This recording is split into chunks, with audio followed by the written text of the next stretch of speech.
Hello, everyone. Thanks for joining us for another installment of my video blog, which is being sponsored today by the Independent Canadian Commission on Civil and Human Rights. It's a new not-for-profit organization that is focused on media advocacy, spreading important social awareness and research, and it was developed in the absence of a corresponding federal organization to defend and support and advocate for the affirmation of the Canadian Charter of Rights and Freedom. In our discussion today, or my presentation rather, I'm going to be talking about the what in my view appears to be the scam that Bill-96 represents as an instrument to allegedly support and protect the French language. If you support the representation I have to make today, I invite you to click the link below and support our leave to appeal in the Supreme Court in our efforts to defend a fair and just society for all Canadians as it pertains to their interaction with the Quebec legal system, which is not recognizing vital rights which have been affirmed by the Supreme Court of Canada before and have been affirmed in the Canadian Charter of Rights and Freedoms. Now, in terms of Bill 96, as Canadians in general and Quebecers specifically, as Canadians, we have been, socialized, so to speak, or it has been impressed upon that the reason that the Quebec government needs Bill 96 is that the French language is declining due to Anglophones moving into the province, not learning French, and without this coercive mechanism to so-called protect the French language would be continuing to be decline in Quebec specifically relative to Canada. And this whole construct of a coercive mechanism as a needed instrument to protect the French language in Quebec is ridiculous, is nonsense. We can see in the United States, for example, we see the Spanish language flourishing in the United States, and apparently I saw statistics that there are 6 million non-Spanish speaking people, 6 million students of Spanish, enthusiastically seeking to learn Spanish, who are not being coerced, and that the Spanish language is thriving, particularly in reference to Florida, and there's no sort of coercive, language laws to support that flourishing of the Spanish language. So what I'm going to do today is specifically express what, in my view, is the reasons why the French language has been reportedly, according to Statistics Canada, being in decline. The reasons for that, outside of the scam rhetoric that is that tries to convince us that coercion is needed to protect the French language, and I relay my experiences as someone who has had interaction with the Quebec legal system. I relay my experiences as someone who has coordinated an initiative, a bilingual book fair called Salon de Livre d'Ottawa, Ottawa International Book Expo, specifically on an Ottawa International Craft and Book Expo as the formal name, dedicated in part to support a bilingual environment and to support writers, authors, independent authors in French. The three reasons which I want to discuss today that pertain to the decline of the French language. The first reason is A, the authoritarian nature of the way in which the French language is being maintained in Quebec as one reason. Second reason is a culture of coercion, in fact, which is resulting in problems and stagnation regarding the growth of the French language. And three, the other aspect which I wanted to also touch on is a perception of social exclusion, which is which is not supporting the growth of the French language among non-francophone speakers. It's not making it attractive as it could be without that coercive mechanism. Now, as someone who has been working around with independent francophone writers, and as someone who has understood the importance of literature writing in promoting the vibrancy, the vitality of a language, the independent writers, particularly as it pertains to Quebec, independent francophone writers ought to be the backbone of this, driving a flourishing environment for the French language. But what we have in Quebec is a context whereby the very people, the very writers, the very independent culture of writers, which one would think should be supported, are in fact being repressed in Quebec. Specifically, many of us as English-speaking people are aware that the book self-publishing revolution that has taken place, so to speak, led by institutions like Amazon, in English-speaking world, writers you see all the time, writers of English in the English language who are finding the opportunities in being able to express themselves, their identities, their experiences through book self-publishing. And that has driven a lot of the Amazon, and has been an important revolution, so to speak, in the English-speaking world. Well, this type of environment has not been able to reach Quebec, because what happens in Quebec, and again, I'm going to the first region, which is an environment of the authoritarian nature of the Quebec environment, which is undercutting the very people that ought to be supported in promoting the French language. What happens is that if you are a self-published writer in Quebec, an author, and you have a book, you cannot get your book in bookstores like Renaud Bray. You cannot get your book in various francophone booksellers because you are not a member of the clique of francophone corporate Quebec francophone corporate publishers, which have been approved with the agreement of the Quebec government and a pool of francophone Quebec publishers. They have a cartel. They have a hold on which books get published and which books get sold at bookstores across Quebec, excluding namely Indigo, which is primarily English. So what this does is that if you are a francophone writer, and you have a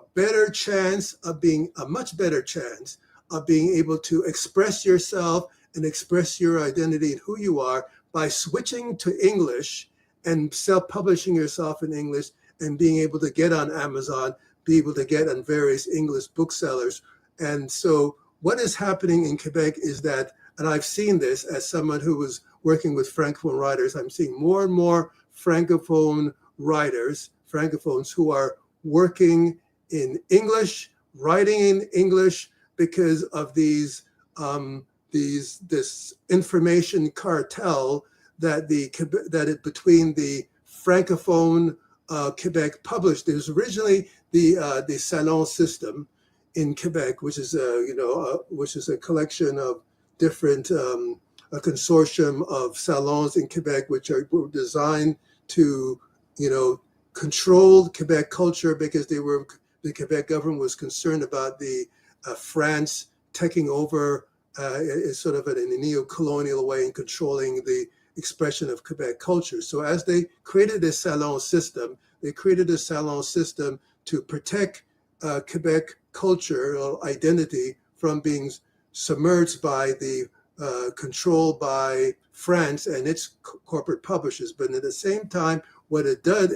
what this sort of environment did was that it also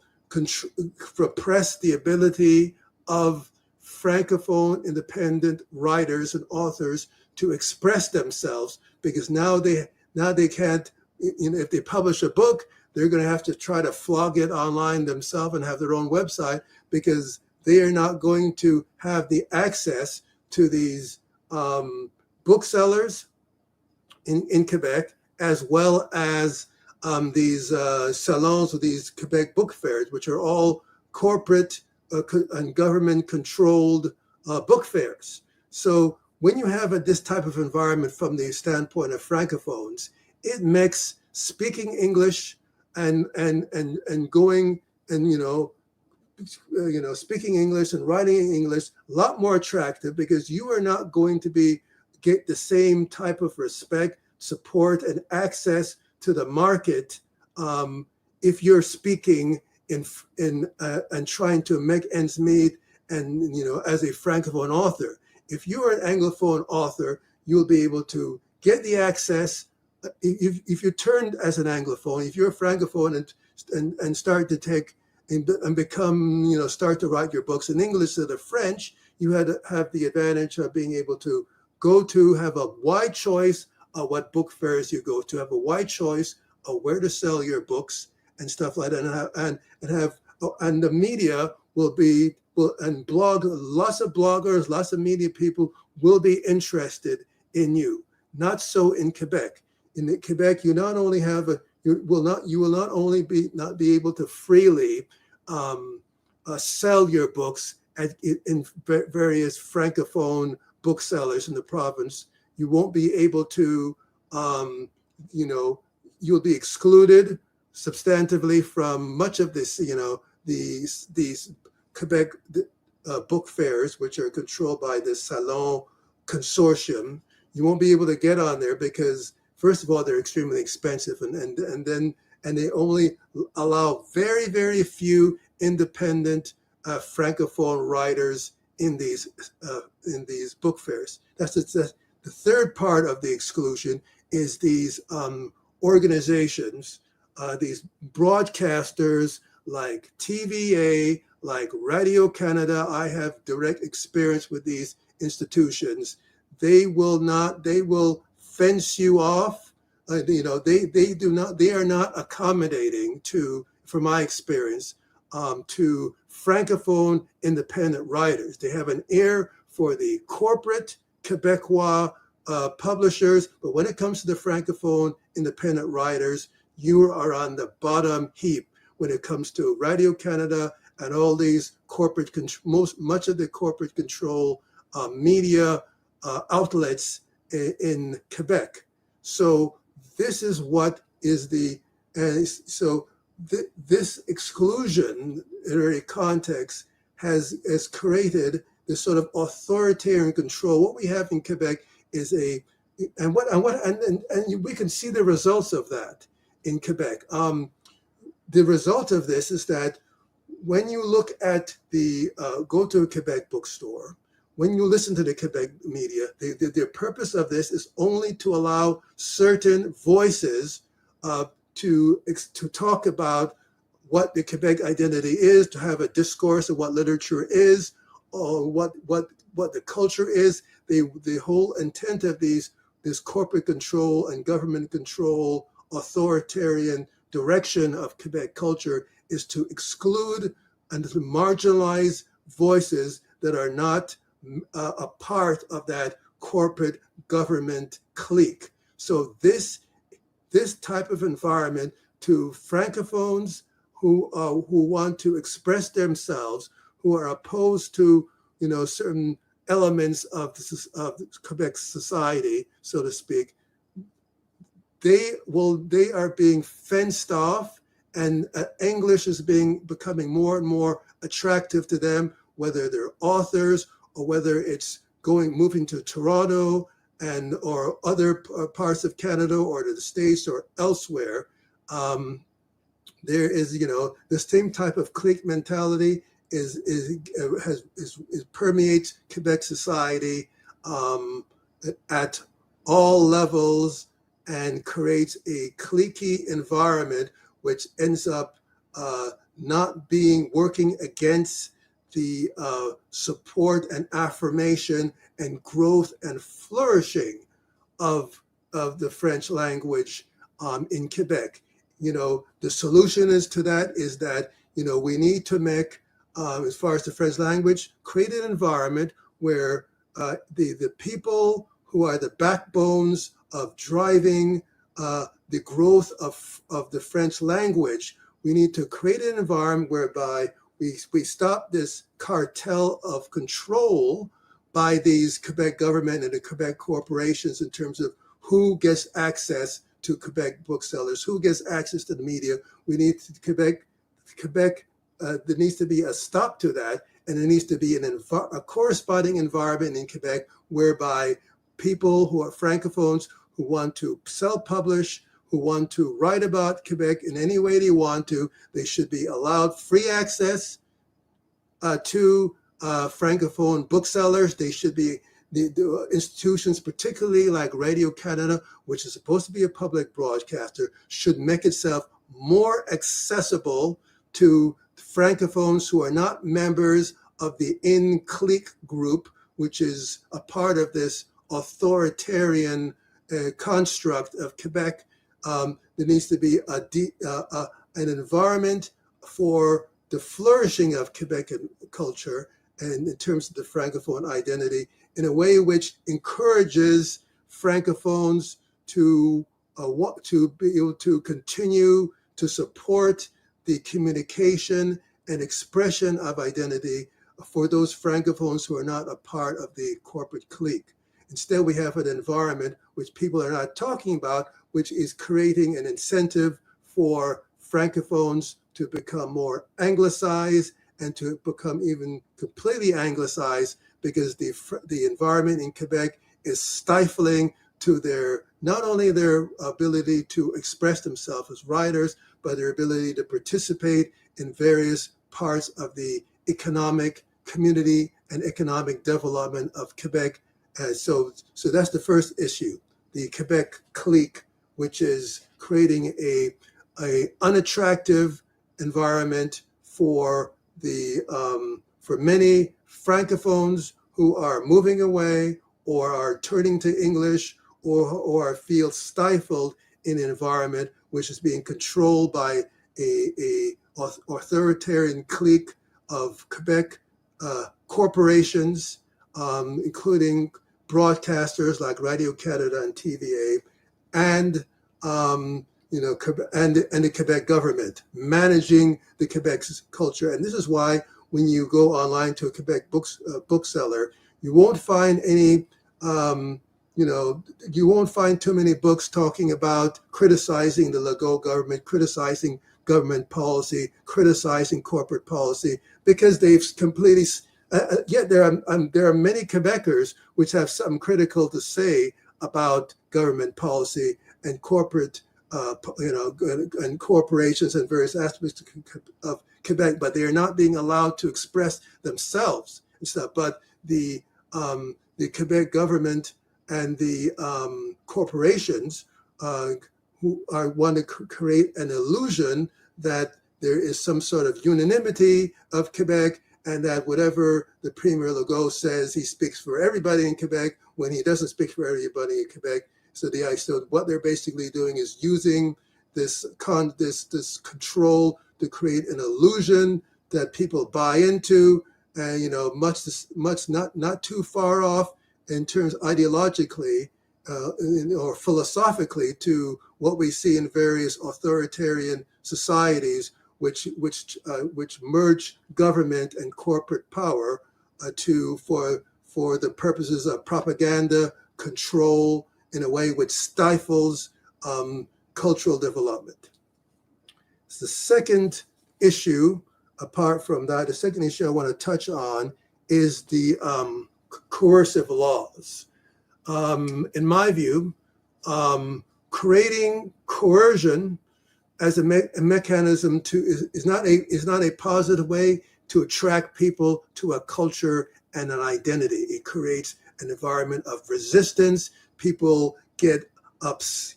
people feel that they're being marginalized by a group trying to dominate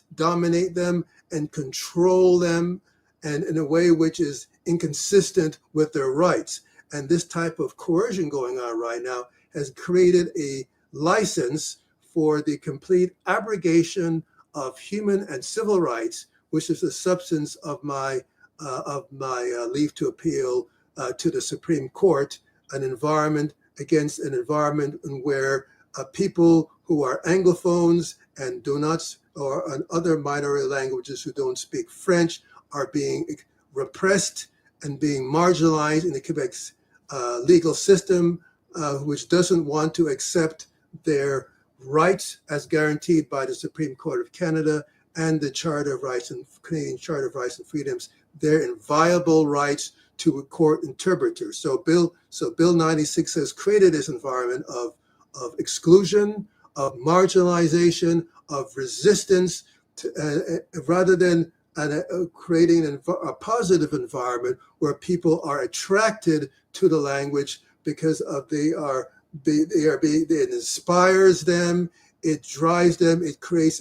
an environment that's part of an environment of new opportunities opening for them. That's what we need to create in Quebec to turn, to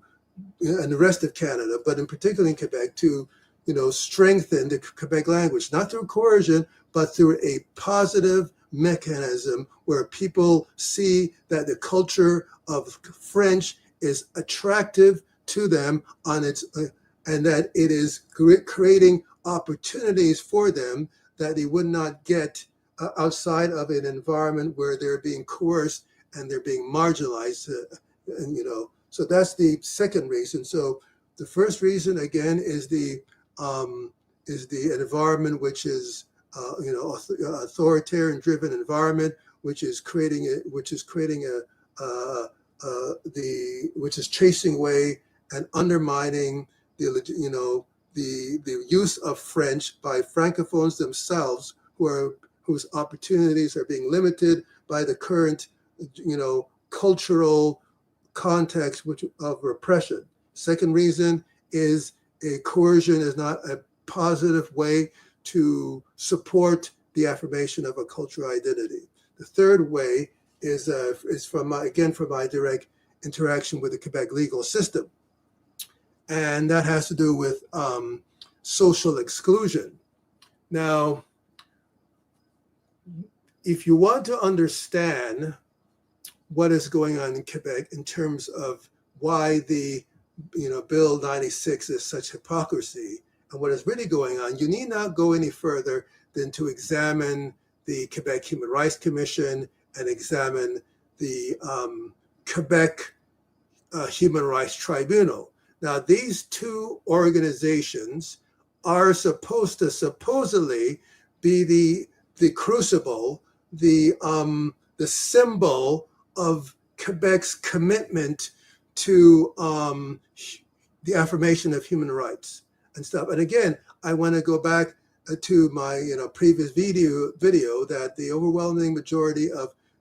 people, francophones who are Quebec, support values of justice and fairness for everybody. My particular critique deals with an elite group in Quebec, an elite group that's that works between the government and the corporate elites, both of them together, and in government, and particularly as it pertains to the bureaucracy, as it pertains to the judiciary, and as it pertains to the reinforcement of repression by the various police services in Quebec. Now, going back to the Quebec Human Rights Commission and the Quebec Human Rights Tribunal, which is the court dealing with dealing with human rights in Quebec. One very shocking thing there is that that it's very notable in these organizations that if you look at their hierarchies, if you look at who is actually making the adjudications in Quebec in terms of judges, look at who is actually the decision makers in Quebec Human Rights Tribunal, look at who's investigating, who is controlling the direction of the Quebec Human Rights Commission. One notable thing and one thing which I saw, which I was quite shocked by, is that you won't find significant minority and language minority populations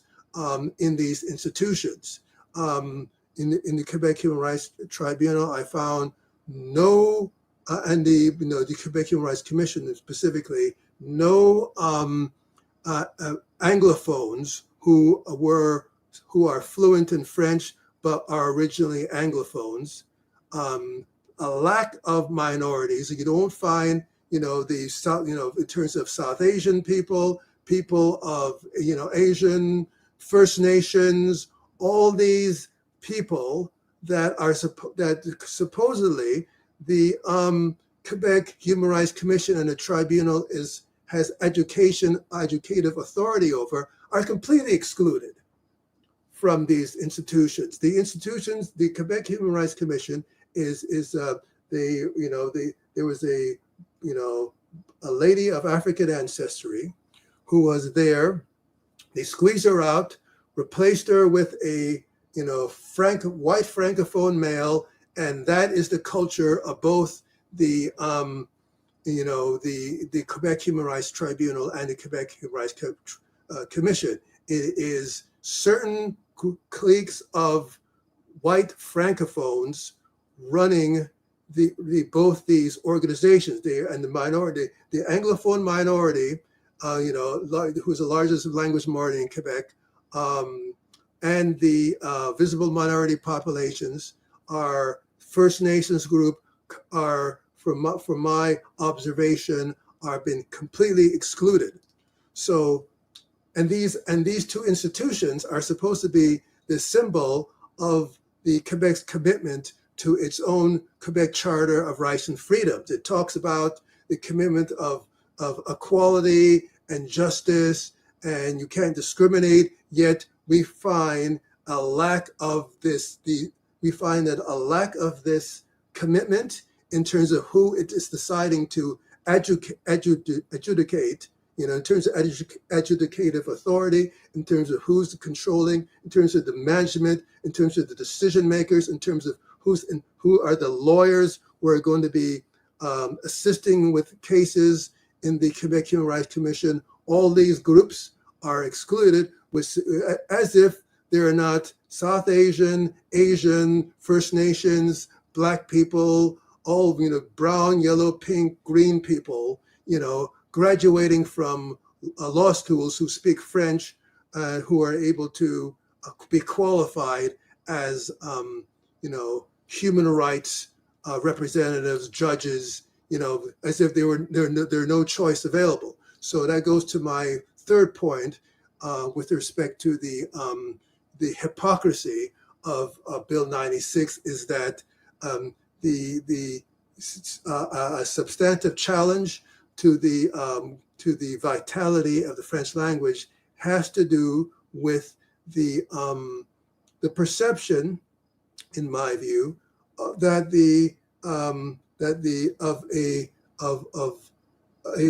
a subtext of racism, of discrimination dominating Quebec, which creates an environment which is not palatable to people who would otherwise want to learn French. Whereas in the English environment is immediately accepting of diversity, of of whether you're Hindu, whether you're Muslim, whether you're white, yellow, black, or green, whatever is your language. In the English culture of Canada, there is a drive for social acceptance, even though the English culture in Canada has its own racism, there is an effort to accommodate, and this is why francophones are being accommodated outside of Quebec. This is why they're being accommodated, and there's a respect for the rights of francophones to have a free court interpreter, because that is the nature of the English speaking culture in Canada, which is attractive not only to these immigrants which turn to English, but to the francophones themselves. And if you go to, for example, the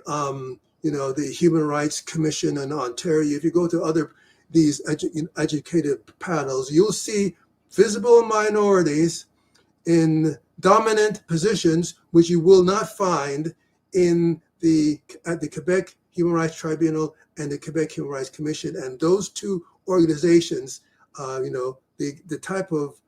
exclusion against Anglophones of all races and, people of all visible minority and First Nations, those two institutions, the Quebec Human Rights Commission and the Quebec Human Rights Tribunal, when you look at who is in controlling them, when you look at the exclusion, that is in terms of who they're hiring, that sums up basically, the hypocrisy of Bill-96. So you have an environment where, you say you need to coerce people to learn French, but at the same time, you are excluding people from basic economic opportunities, and that even includes your own Human Rights Commission and your own Human Rights Tribunal. That is not making the French language attractive. When you create an environment where francophones themselves are, who are not a part of the corporate clique, are being excluded from participating in your own public broadcaster, Radio Canada, when they're being excluded from being able to sell books at your bookstores, when they're being excluded from being able to participate at book fairs, which are being controlled by these corporate clique, because they don't want francophones to start talking about Quebec in ways which they don't control and stuff like that, making them, because that is not supporting the vitality of the French language in Quebec. So this whole idea that the Bill-96 is needed this whole is ridiculous. Bill-96 is a step further towards an authoritarian direction, and that's exactly the wrong direction that we need to take in order to support the vitality of the French language. I invite people who are interested in learning about our initiative, the Independent Canadian Commission on Human and Civil Rights, to check out the website humanrightscommission.ca, humanrightscommission.ca. It's a grassroots, not-for-profit initiative. We invite anybody which supports anything which I have to say to either make your comments below or to click the link below and support our efforts in the Supreme Court of Canada to affirm fairness for everybody when it comes to access to justice, which is being denied in Quebec to non-francophones. And we invite anybody who shares the concerns about Bill-96 as simply a scam designed to subvert our basic rights.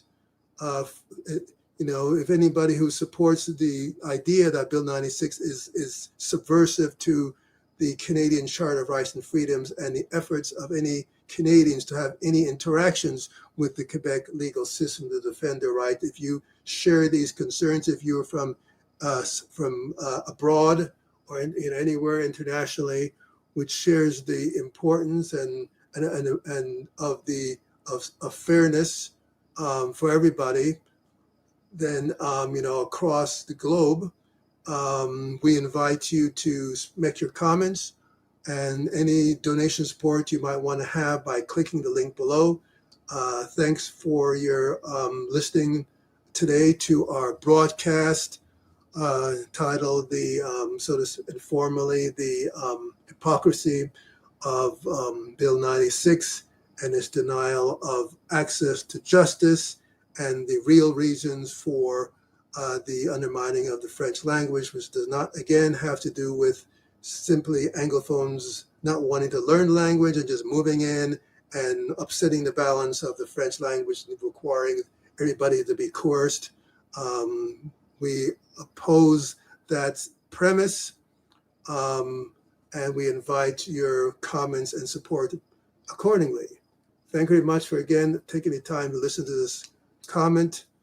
commentary, so to speak, and we invite you to listen to other comments that we might have to share of a human rights and civil rights nature. Thanks again.